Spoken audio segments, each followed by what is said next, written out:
Electrician Rana চায় বিদেশে কাজ করতে যেতে। গার্মেন্টস কর্মী প্রিয়ার প্রয়োজন পদোন্নতির। মোটর মেকানিক আকাশ খুঁজছে ভালো চাকরির সুযোগ।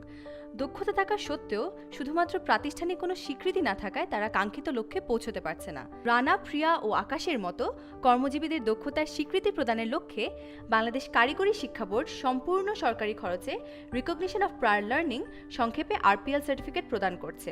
এই সার্টিফিকেট পেতে নিকটস্থ কারিগরি শিক্ষা প্রতিষ্ঠানের মাধ্যমে আবেদন করতে হবে।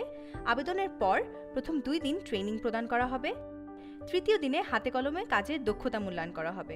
দক্ষতা দেখাতে পারলেই প্রদান করা হবে মূল্যবান এই সার্টিফিকেট।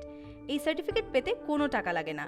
এছাড়াও 3 দিনের থাকা খাওয়ার ব্যবস্থা সহ যাতায়াত খরচ প্রদান করা হবে। আরপিএল সম্পর্কে বিস্তারিত জানতে নিকটস্থ কারিগরি শিক্ষা প্রতিষ্ঠানে আজই যোগাযোগ করুন অথবা ভিজিট করুন step-dte.gov.bd। এছাড়াও সরাসরি কল করতে পারবেন 0199 200 7137 এই নম্বরে।